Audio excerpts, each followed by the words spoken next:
Sveiki, laba diena, bendra taro prognozė balandžio 21-30 dienai liūtas. Jeigu nesate prisijungę į mano YouTube kanalą, junkitės, bus tikrai malonu. Ir dabar pasižiūrėkime, kokiosgi šią savaitę, tiesiog šias 9 dienas paskutinės balandžio mėnesį, kokios bus energijos tiesiog, kokios energijos, savijauta,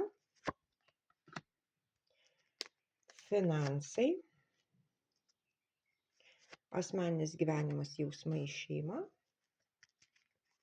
darbas, staigmena, kokiagi laukia liūtų, ir naujiena. Šis laiko tarpas liūtams gali būti kažkoks tai darbo procesas, kažką tai planuoja, kažką tai daro, kažką tai kūrė. Žodžiu, šitas laiko tarpas tai galbūt vizitai pas kažkokius medikus, advokatai, teisininkai, žmogus, kuris išmano savo darbą ir va tiesiog bendradarbiauja kartu su liūtu, suprantat? Tai va tokia savaitė galbūt reikės kažkur pasikonsultuoti, kažkur tai kažką padaryti, galbūt kažką pakonsultuoti, priklausomai koks liūto gyvenimas. Tai bet va kažkoks tai toks va dalykas yra. Savijauta, va būtent savijauta, kad vis dėlto galbūt jaučiasi liūtai, kad atėjo laikas kažką tai daryti, nes va būtent liūtai tempia sunkią naštą, suprantat, tai vadinasi, ir tai yra šeima. Tai vis dėlto ta savijauta galbūt ir yra tas, kad kažką tai reikia keisti, kad va būtent kažkas tai įvykiai vyksta blogai, per sunkus galbūt patiems liūtams.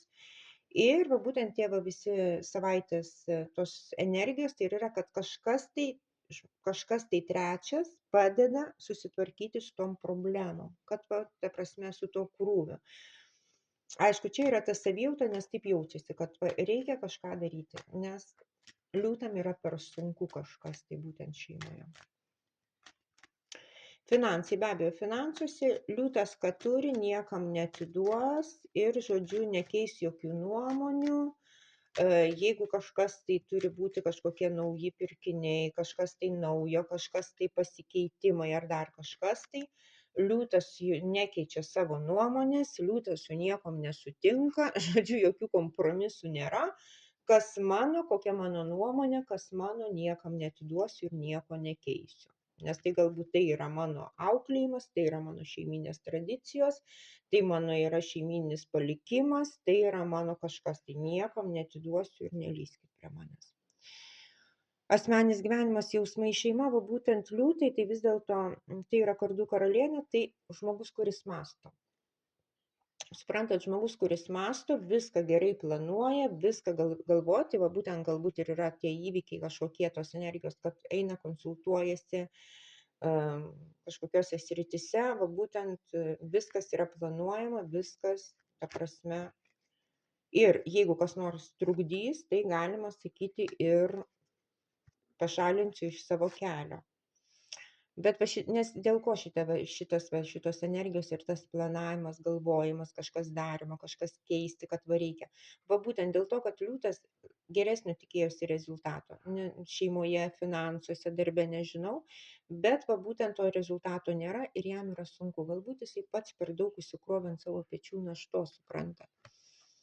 Ir va dabar, va, kaip sakant, tas atėjo laikas kažką keisti, jo tą savijautą. Tai yra, aš nenoriu daugiau tempti naštos, man yra per sunku ir, žodžiu, darau taip, kad vis dėlto gyvenimo kažkokie įvykiai tvarkytųsi, keistųsi jam.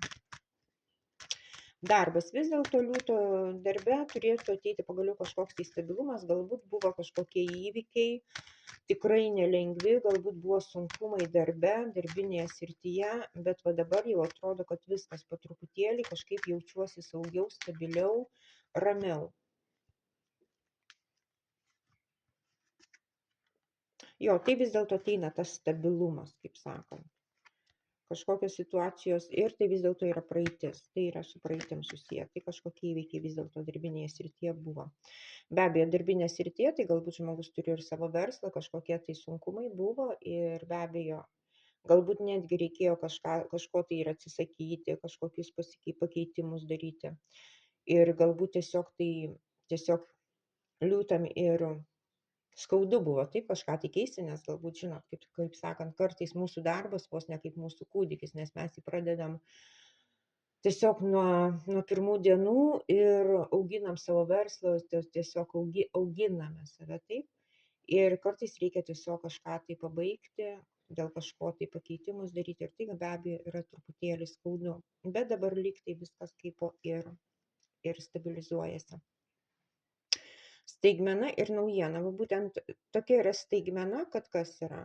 Vis dėlto liūtų gyvenime yra kažkokios tai kliūtis gyvenime. Bet ta staigmena, kad atsiranda kažkokia tai kliūtis ir ta kliūtis vis dėlto liūtą laiko uždarytą narve. Jisai nieko negali pakeisti savo baimių narve, galbūt užsidaręs. Ir vis dėlto šita naujiena, va būtent aš pradedu viską iš naujo, teisingumas, viską pradedu galvoti, svarstyti, bet tai yra mažas pyktis, vis tiek pyktis yra. Ir ta staigmena, tai vis dėlto galbūt yra trečias asmuo šeimoje. Bet žinot, trečias asmuo šeimoje tai gali būti ir uošvienė. Taip pat trečias asmuo, draugai. Suprantate, ta kliūtis kalnas. Tas kalnas, kuris stovi tarp dviejų žmonių. Suprantat?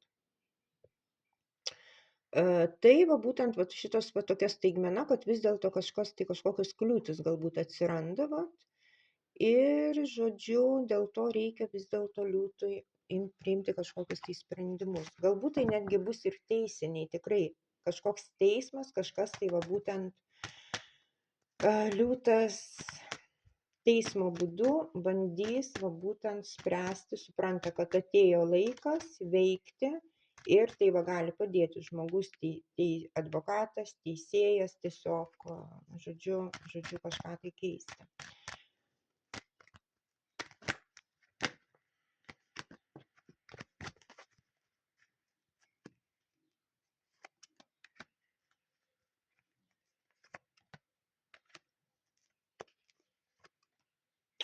Taip, vis dėlto galbūt daugumai liūtų bus tai susiję su sutuoktiniu, su tėčiu, darbdaviu, su žmogum, kuris tiesiog turi savo autoritetą. Tai yra netikėta žinia, kaip kažkas netikėto įvyksta, kaip sakant, kaip viesulas ateina netikėtai, tai toksai fum.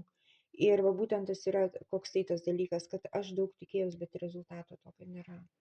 Va būtent liūtas tempia naštą, taip, jisai galbūt tempia, nes jisai užsikrovęs buvo visas šeimos atsakomybę, viską už viską. Ir jisai tiesiog dėl to stengiasi, daug dėjo jėgų, bet rezultato tokio nėra, suprantat.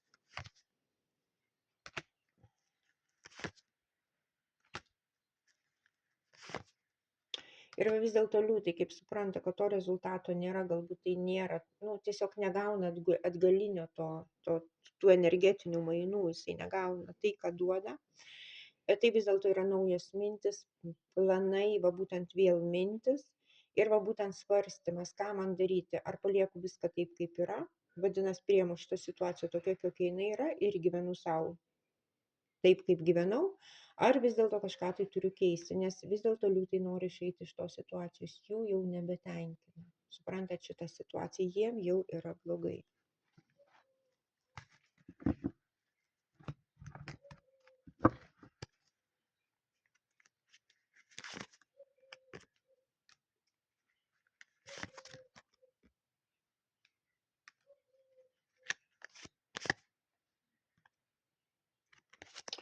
Nes vis dėlto gali būti kažkoks gudravimas.